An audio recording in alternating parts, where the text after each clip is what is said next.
নমস্কার, Ismail kitchen with village ফুডে আপনাদের সবাইকে স্বাগত জানাই। তো চলুন আজ আমরা চিকেনের একটু অন্যরকম রেসিপি বানাবো। তো তার জন্য আমরা চিকেনটাকে ভালো করে ধুয়ে নিয়েছি, নিয়ে পাতিলেবুর রস আর গোলমরিচের গুঁড়ো মাখিয়ে রেখেছিলাম 1 ঘন্টা আগে। আর নিয়েছি কয়েকটা আলু, আর এখানে আদা রসুন আর কাঁচা পাকা লঙ্কা আমি বেটে নিয়েছি।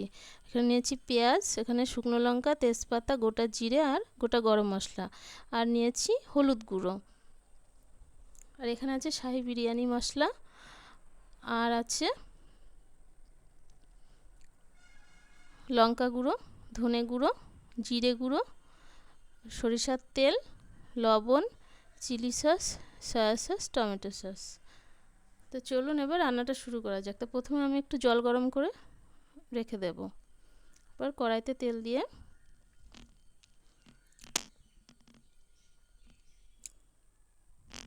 তেলটা আমার গরম হয়ে গেছে। এবার আমি আলুগুলো ভেজে নেব।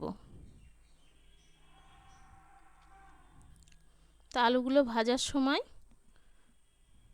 আমি সামান্য লবণ আর একটু হলুদ দিয়ে দেব।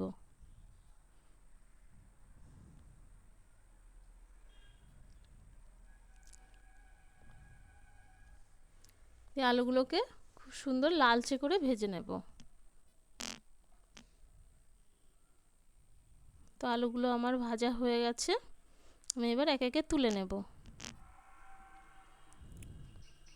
কড়াইতে যে তেল ছিল তার মধ্যে আর একটু তেল দিয়ে দিয়েছি, দিয়ে গোটা গরম মশলা, শুকনো লঙ্কা, তেজপাতা আর গোটা জিরে ফোড়নে দিয়ে দিয়েছি, আর দিয়েছি পেঁয়াজ কুচি। পেঁয়াজ কুচিটা একটু লালচে করে ভেজে নেব। তো একটু লালচে করে ভাজা হয়ে গেছে। এবার আমি আদা রসুন আর যে কাঁচা পাকা লঙ্কাটা বেটে রেখেছিলাম সেটা আমি দিয়ে দিলাম, আর দেব স্বাদ অনুযায়ী লবণ, পরিমাণ মতো হলুদ। এটা দিয়ে আমি একটু কষাতে থাকবো।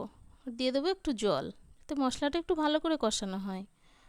এবার আমি একে একে গুঁড়ো মশলাগুলো দেব। জিরে গুঁড়ো 1 চামচ, ধনে গুঁড়ো 1 চামচ, আর দেবো 1 চামচ লঙ্কা গুঁড়ো। তো এটা দিয়ে একটু কষিয়ে নেব। নিয়ে এবার আমি মাংসটা কড়াইতে দিয়ে দেব। তো ভালো করে আমি নাড়াচাড়া করে নিয়ে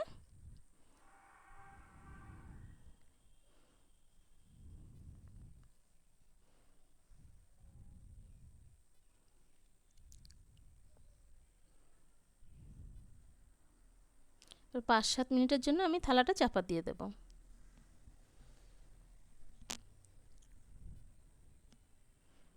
তো 5-7 মিনিট হয়ে গেছে, আমি এবার থালাটা তুলে এবার মাংসটাকে আবার ভালো করে নাড়াচাড়া করে দেব।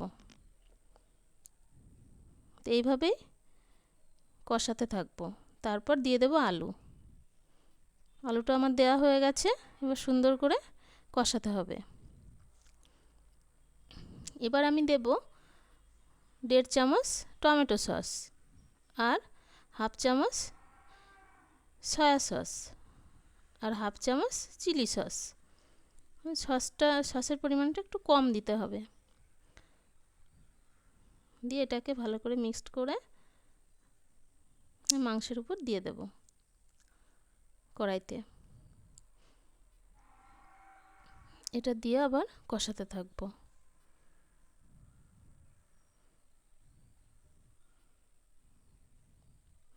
দিয়ে আবার কিছুক্ষণের জন্য আবার থালাটা চাপা দিয়ে তারপর আবার তুলে নেব। দেখুন কত সুন্দর মাংসটা প্রায় কষানো হয়ে এসছে। এই সময় আমরা যে শাহি বিরিয়ানি মশলাটা ছিল সেটাও 1 চামচ পরিমাণ দিয়ে দেব। দিয়ে খুব সুন্দর করে মাংসটা কষিয়ে নেব। তো আমার মাংসটা প্রায় কষানো হয়ে এসেছে।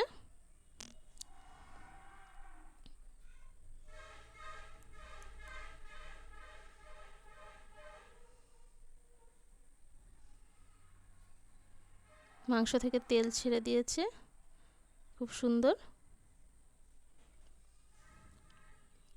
এবার আমি যে জলটা গরম করে রেখেছিলাম পরিমাণ মতো জল দিয়ে দেব, গরম জল। সামান্য লবণ স্বাদ মতো। দিয়ে আমি 15 মিনিটের জন্য থালাটা চাপা দিয়ে রেখেছিলাম। এবার 15 মিনিট পর আমি থালাটা আবার তুললাম।